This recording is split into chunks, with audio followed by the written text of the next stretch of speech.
پھر آپ کو کمپنی چینج کرنی پڑے گی. ٹھیک ہے, تو اس لیے ہدایت پہ قائم رہنا ہے, انکریز ہونا ہے, تو ہدایت کی اپرچونٹی سے فائدہ اٹھائیں جیسے اصحاب کہف نے فائدہ اٹھایا. And number 6 is you leave something for اللہ سے, کہ اگر آپ ہدایت پر ہیں تو آپ اللہ کے لیے گناہوں کو اور ساری چیزوں کو چھوڑنے پر ایک دم سے تیار ہو جاتے ہیں, آپ میں کوئی ریزسٹنس نہیں آتی. اس کی دلیل دیکھیں, ان ابی قتادہ ان نبی صلی اللہ علیہ وسلم قال, ابی قتادہ رضی اللہ عنہ سے روایت ہے کہ نبی صلی اللہ علیہ وسلم نے فرمایا, انک لن تدع شیئا للہ عز وجل الا بدلک اللہ بہ ما هو خیر لک منہ.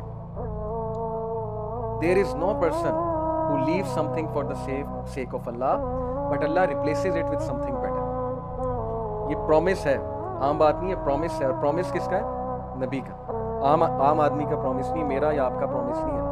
نبی کا پرومس ہے کہ کوئی انسانوں میں ایسا نہیں ہے جو اللہ کے لیے کوئی حرام کام چھوڑے گا اور اللہ اس چیز کو بہتر سے ریپلیس نہیں کرے گا, یا اسے کوئی نقصان ہو گیا اور وہ صبر کرے گا اللہ کے لیے اور اللہ اس کے صبر کے نتیجے میں بہتر چیز اسے عطا کرے گا. کتنے واقعات ہیں. حضرت عثمان غنی کی سٹوری, ہجرہ کی, ابیسینیا گئے.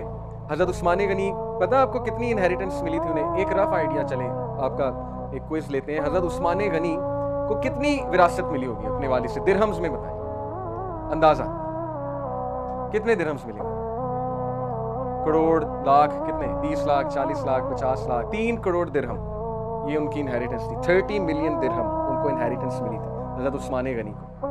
اور جب وہ ابیسینیا گئے ہجرت کرنے, تو آپ کا کیا خیال ہے, وہ بزنس رن کرنے گئے تھے؟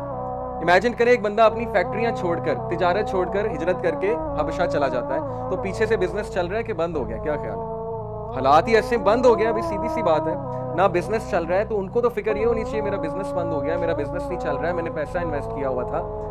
لیکن انہوں نے اللہ کے لیے, رسول کے لیے ہجرت کی. And he is one of the 2 people in the world.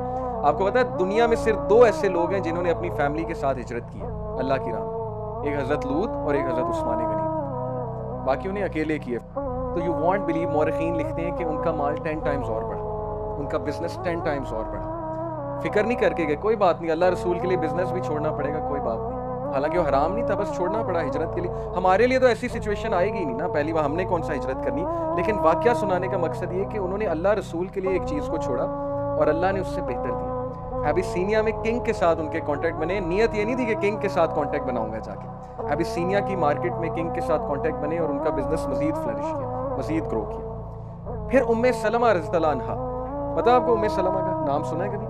امہات المومنین میں سے ام سلمہ.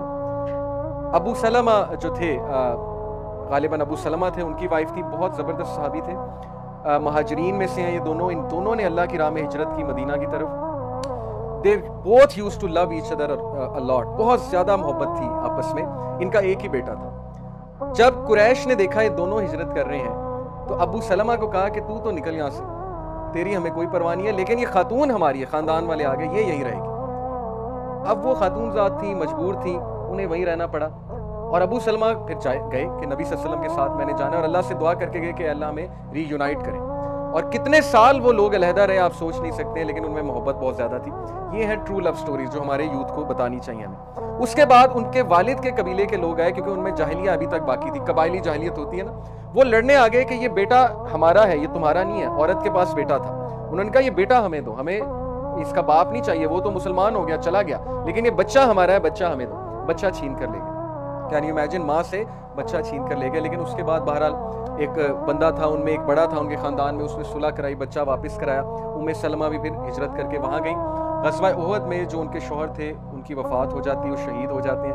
اور ام سلمہ رضی اللہ عنہا شیٹر ہوتی ہیں کہ میرے خاوند جن سے مجھے اتنی محبت تھی وہ فوت ہو گیا, مجھے کون سہارا دے گا, میں ویڈو ہوں. تو پھر اس موقع پہ انہوں نے ایک دعا کی تھی, انا للہ و انا الیہ راجعون.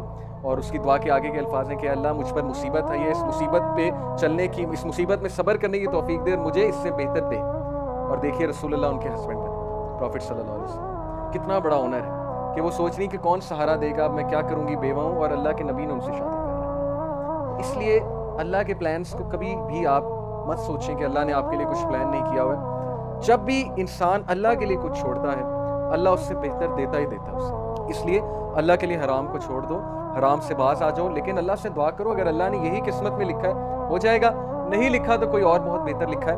تو اس لیے یہ آخری بات تھی انشاءاللہ. اللہ تعالیٰ جو بھی ہم نے ڈسکس کیا اس پہ عمل کی توفیق عطا فرمائے. یہ 6 سائنز میں نے آپ کو بتایا ہدایت پر ہونے کے, ان کو ریوائز کیجیے گا اور دیکھیے گا کہ یہ آپ پر پورے اترتے ہیں کہ نہیں اترتے.